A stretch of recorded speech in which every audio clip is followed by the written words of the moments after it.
Well, hi, everybody. This is Heather Lockett with Lasting Conversations, and I'm here with Corey Heyman today. Hi, Corey. Hello, Heather. How are you?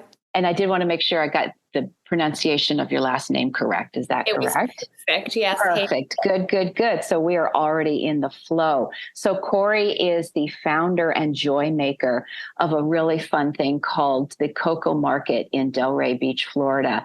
And she also is the Coco Yogi and does other events and is a rainmaker and planner and community connector here in this area. So I am so happy that we were able to get together today to have this conversation. I'm happy to be here. So tell us about, well, we can start with the Coco Yogi and then the genesis of how the market came to be. And one of the questions that I have is where it's really fantastic that more and more areas have farmers markets that have popped up. And so many of us have kind of gone away from mall shopping and into small and intimate mom and pop vendors shopping and community support that way. You have some other special sauce about your market. So I want to hear all about the Coco Yogi and what it is that you bring to our community. Sure. I would love to talk about that. I started CocoMarket January 2021. So it wasn't too long after, the start of COVID. You mentioned people are getting away from mall shopping and big stores. I think small business was really suffering. And I think there was also this kind of exodus of the corporate 9-to-5 life in the people that I was around. So right. I'll back up and tell you a little bit more about what CocoMarket is, but just to answer that question, I think that a lot of the people that were in my community, in my life, were looking for ways out of that 9-to-5 sitting in a cubicle life. And so they were starting all these businesses about things they were passionate about. And they all kind of circled around this wellness space, because I think another thing that COVID gave us was people looking into how they're living. Right. And how do we do this? And what is health? What is my health? What is the health of my family, my community, mentally, spiritually, physically, mental health, obviously, spiritual health, all of it. Health. Yeah.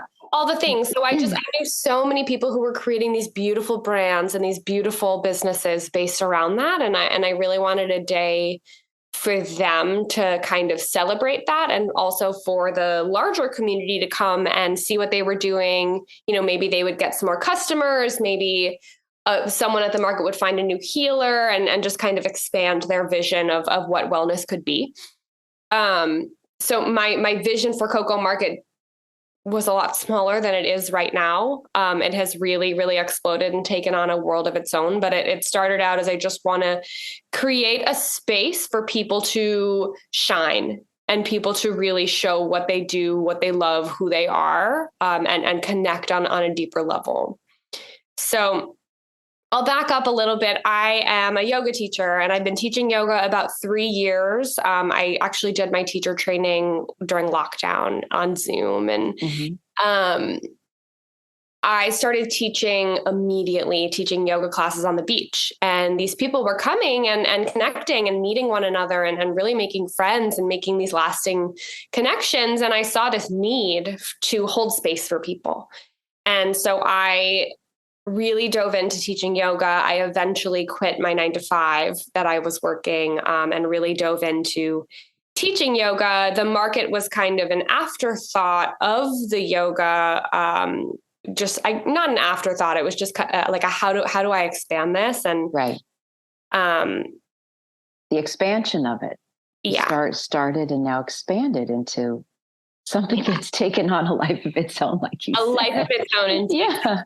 Coco Yogi became CocoMarket, and now I teach yoga on the side about 4 or 5 times a week. But most of my days are centered around CocoMarket, how to make it better, how to make it bigger. It's just a big celebration of love and joy. We have a full schedule of free activities. We do a big yoga class. We do sound healing. We do different workshops, and while that's all going on, we've got around 50 to 75 vendors there who are selling their products, spreading their healing, spreading their message.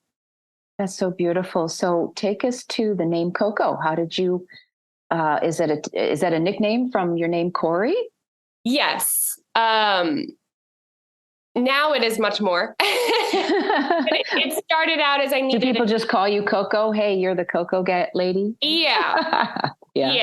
Now they do. Some of my friends call me Coco in jest. My dad is always making fun of me and saying, who actually calls you Coco? And I'm like, you'd be surprised. A lot of people now. But when I was younger, I just needed a Gmail account. I needed to make an email, and I shortened Corey to Coco. And it wasn't actually a nickname. It just that became my email. And then in college, they figured out that was my email, and they started calling me Coco. And eventually I needed a brand name, and it just made sense for my yoga brand. I felt that I really did, a pretty good job at branding myself for yoga, and the Coco brand was kind of known throughout town. So when I started this market, it was just kind of a no-brainer just to make it a Coco thing. And it's funny, if you walk around downtown, there's Coco Sushi. There's Coco and Co, which is a store. There's Coco Golf, who is, in the finals of the That's right. US Open right now. Coco is like a real big name in Delray for some reason, and it just kind of happened to be. So I think it works. It's so cool. And of course, and no accident being in Delray, Florida or South Florida, but Coco as in cocoa nut. Right. The notion of cocoa as in cacao, and which is a hot commodity right now. Mm-hmm. And chocolate ceremonies and things like that. So I think you've nailed an incredible brand already because it has so many amazing connotations, and it's just great. So I was going to ask you, what sets your markets apart from some of the other farmers markets? And you started to describe that, but take us further a little bit more into when somebody comes to the Coco Market, and I'm going to tangentially ask if you are expanding, because I think you had mentioned that you do other events as well. Do you foresee Coco Markets all over? But again, you have a special sauce about what it is that you guys do that is different than some of the other markets. So sure. When I first started this, my vision was it's like a farmer's market, but for wellness. So it's not a farmer's market. Mm-hmm. You're not going to come and find, all your veggies, and you're not going to find your eggs, and you're not going to find your, you'll find some similar things. Like we have a honey guy, and this month we had a sprouts guy, but really we're trying to uplift these entrepreneurs more so than support farmers, because I think that we are doing as a society a really good job of that with farmers markets. What I'm trying to create is an experience. So you can bring your whole family, and you'll find kids yoga, and you'll find kids sound healing, and you'll find a playground. But you can also, for you, as the mother or the father, whoever, you can go do yoga yourself. You can go shop around. It's a really safe environment to just kind of thrive and love one another. People make friends. I think the thing that really sets us apart is the energy that we create in that mm-hmm. space. I mean, you were there. It's just palpable, and it's really contained. And you're in usually a grassy area. So there's green, and you can throw out a blanket or a yoga mat or something and sit or dance, or it's a green space as well as the area where the vendors are that you walk around. So that kind of sets it apart as well than having just the streets shut off and you walk like a store. Sure. So that's part of the experience. We pop up in parks. I love to be near the water. Yeah. I love there to be shade. We try to have a centralized location where we will do live music, and we will do the yoga, and everyone kind of stays the whole day. I feel like at a farmer's market, you just walk through and you're like, mm-hmm. okay. But like there's a lot to do at Coco Market, and there's always people looking to meet one another. So I think the environment that we create really sets us apart from any other market. Which is beautiful. So you're a community creator as well, and connector. So yes, fellow connectors. The show Lasting Conversations, that's what it's all about. Mm-hmm. And one of my guests, Cassandra Tannenbaum, that's how you and I connected immediately was through Cassandra, who does Flow and Flow Fest. Always so there. We're always in this together in some format or another. So that's really, really what's fun. And so when you are, I'm going to kind of slide into something. So as Can I answer your question about the expansion first? Yes, because I think it's going to tap into what I'm about to ask you. So go ahead. Yes, please do. Please do. So we have expanded to West Palm Beach. Yeah. We are doing 3 summer markets there. We have expanded to Boca. One time we did a Coco Fest, which was like a huge double-sized version of CocoMarket. And we definitely have plans to reach other cities. And we have a platform with all our vendors signed up on it. That makes it really easy for us to pop up in other places. We had a custom created, web platform for ourselves. So that's so cool. Oh, that's fantastic. On the horizon. I love it. Well, because where I was about to go is, so when I came the other day, and you've been at this Veterans Park, which is lovely, but there's a little bit of a squeeze out or a shuffle, I'll call it. So this area, and I know so many areas around this country and perhaps the world, is literally parts are getting demolished to get rebuilt. Yeah. And so it was a little jarring to see this giant building that had been in Delray for a long time. Crazy. Not just down, but in like halfway bulldozed. It was the juxtaposition of what was happening in the Love Fest versus the demolition was kind of palpable. It was very interesting. Absolutely. So I think having to do with how are the municipalities reaching out or loving what you're doing and allowing these expansions, because I'm going to say they're paradigm shifters. So how is that going on the bureaucratic side of these Love Fests? It's not the greatest. Yeah. We're all here to support you to help get the message out. Yes. It has been a struggle. Yeah. You notice that construction that has been looming for a long time. And that was our last event in that space. Okay. So we are moving to Old School Square, which is really city center. It's right downtown. It's on Swinton and Atlantic, where we will have a little more room to grow, but it was a struggle to get there. The city felt that we outgrew the space a long, long time ago. And I really wanted to stay where we were at because I think that it just was so perfect for us.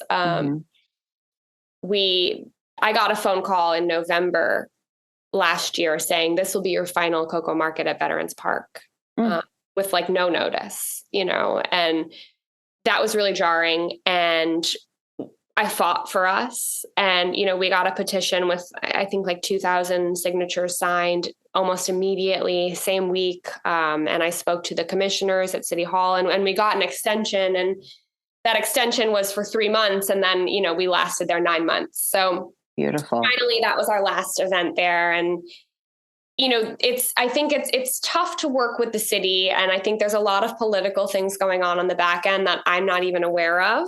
And that's everywhere. There's so many things happening up and down this coastline. And I guarantee it's probably all over the place. Yeah. Yeah. Yeah. So I'm doing what I can. I know in my heart that we are doing a great thing for the city. Mm-hmm. I know that any city we go to, we will do great for them. It brings me to the town. It really uplifts people. It brings that sense of community. I know people who moved to Delray because of CocoMarket, which is really powerful. And that's huge. That's huge. I don't think that, everyone sees that, but we're doing our best to get that out there and really make it apparent. There are a lot of people who do see it, and they're not part of the city, but they work in tandem with the city. It's called the DDA, the Downtown Development Authority. Mm-hmm. And it's their job to bring things to downtown and bring community together. And so they are a big fan of CocoMarket because that's what we're doing. So they're helping us with our move over to Old School Square. And I think that they'll do a lot to promote us. So that part is going really well. Wonderful. So what is the best part of your day or your best part of your week? Is it on the day of the market? Is it just tell us about Corey and the part that just makes you thrive and smile and is guiding you into following through with all these twists and turns of this project. It's a passion project. I just know it is. Yeah. It's definitely a passion project, and I can get caught up in the to-do list and the day-to-day and the stress of, the overwhelm of everyone needing something from me the day of the market. But when I take a step back and I see that, this event is uplifting people's businesses. It's giving them opportunities that are going to grow their business through the roof. You know, it's the reason some people are still in business. That is so meaningful. And the fact that I can help these entrepreneurs really succeed is so wonderful. And seeing the change that has happened in the wellness community just because of this, you know, it's opened up so many doors for people. I've seen people fall in love at CocoMarket. I've seen people make best friends at CocoMarket. I've seen people make business relationships, and seeing those connections has really been so fulfilling and definitely keeps me going when it gets a little overwhelming. So I think that's definitely the best part of doing this. I've gone through periods of losing my identity, and just it's so intertwined with this Coco. So back to what we were saying in the beginning, I've kind of pulled back. Like, I don't really want people calling me Coco anymore, right, because this is so much bigger, and that's not who I am. You know, Corey is so much separate. It's very separate. Right. So that's something that, you know, for the past 6 months, I've been really working on creating my own identity outside of it. And that's been going well. So the best part of my day is going to see the sunrise on the beach. There you go. Well, because you do yoga classes, and maybe you go one-on-one with clients, sunrises and sunset time. And those are my favorite times on the planet. Just go and moonrises. I'm a moonrise girl. I love Yeah. I mean, I go just to meditate on my own. Yeah. I used to teach sunrise and sunset classes every week, and I stopped to focus on CocoMarket. So I've really pulled back on that. And now I teach one public class at 8 a.m. on Saturdays, but it's great because I can still go to the sunrise on my own and get that healing, you know, and I really feel like I can connect there, and it just sets me up for just a wonderful day. What else you have to do? You know, I like that you brought that up, because that's a recurring theme with all of our guests. Actually, the most everybody has a passion project, something that drives them, and yet where is that self-care? That moment of, oh, wait a second, is this fun anymore? And if it's not fun, what can I do to maintain so I can go forward or make a shift or something? So what you were just sharing about, oh, let me enjoy sunset and sunrise for me, it's feeding me, versus, oh, it's now another business thing I have to do. And I think it can take away from the joy. Musicians talk about that, or artists talk about, well, where is it not fun anymore to play music or to create art? So I love that you brought that up. Yeah, I think burnout is real. And it's funny, when you're working in the wellness space and you're providing all this healing for other people, you get depleted, and then you can't find healing in the things that once healed you. And you really have to kind of take a step back and figure it out for yourself, because you have to fill your cup, because you can't pour from an empty cup, you know? So if you're trying to give and give and give, and you're not actually feeding yourself first, then eventually you're going to have a breakdown, you know? Right. That's so true. It's so true. And helpers need help as well. And that's where, like you said, to come to a joyous space like a CocoMarket, or even a concert, or some place where there are people gathered to have some fun and hear music and dance, and maybe the kids are running around, or dogs, just whatever it is that feeds your soul for those moments it's vital. It really is, especially while it's, you know, it's energetically very powerful right now. And things like communities changing and displacements and other stressors, it's time to just stop and smell a flower, or look at that sunset. But the other thing that you're doing is finding more community. Who else is around? What is a tribe? I think you use tribe in your website and in some of your descriptions. It's finding our tribe. Yeah. I like it. Join your tribe. That's our slogan. Join your tribe. That's so great. What else do you have on your horizon that you foresee that is your new wheelhouse or your wish list or bucket list. Because again, we're all here to support each other. So what is it that, Corey, that you would like to see happening as we're rounding to 23, but I bet you your eyes are already into 24 or springtime 24. They are. Yeah. We recently got the approval for CocoMarket through December 2024. And so that means I have a large window to plan in advance, which is a huge change because ever since that phone call in November, they've been giving me 30 days notice, whether we're approved or denied for the next event. So I've been planning everything in a really small period of time. So now I'm able to plan out.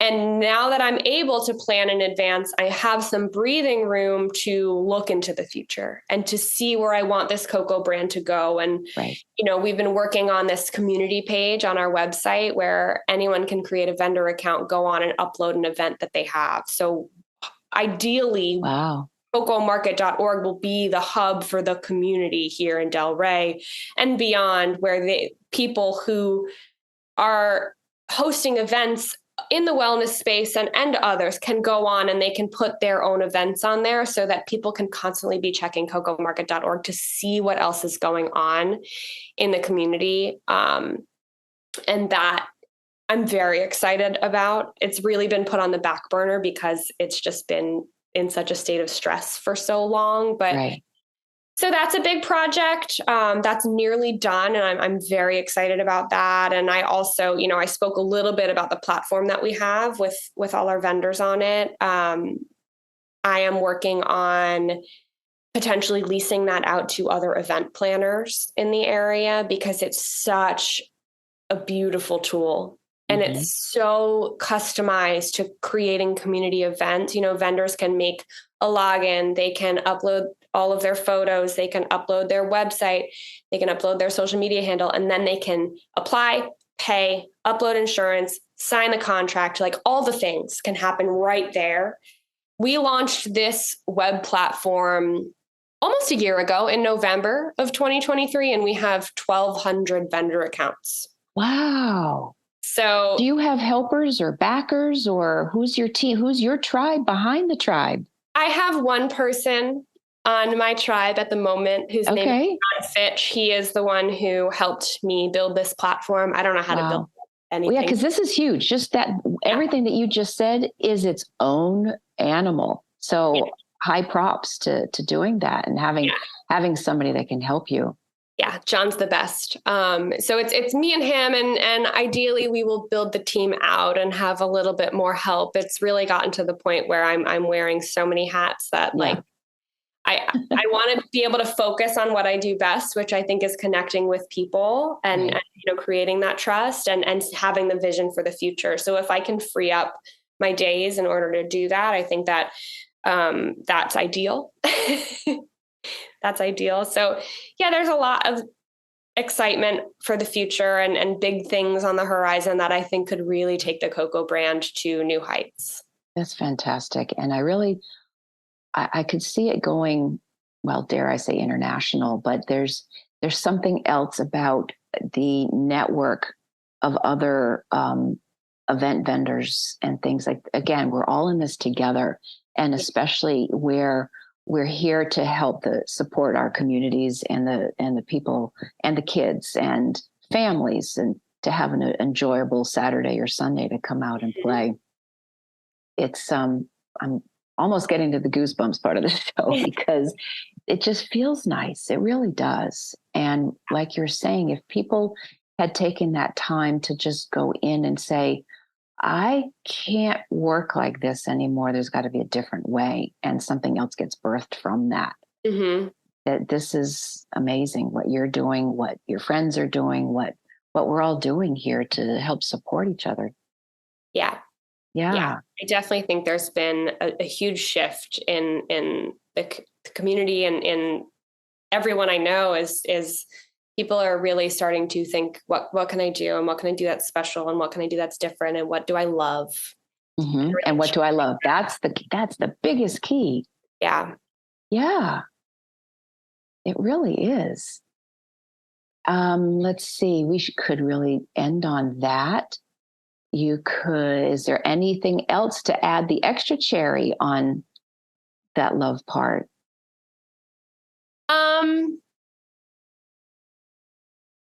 No, I really think that is a huge statement, and I don't have a whole lot to add. I think, I at least was bred and raised to say, okay, I'm going to go to college and I'm going to find a career and I'm going to stay in that career until I retire. And then that's it, and there has been this shift of thinking outside the box of realizing, I realized at some point, I don't need to do this. Right. When I was back in a cubicle with no windows after working from home for 2 years, I was like, oh my God, I can't do this anymore. And this is not for me.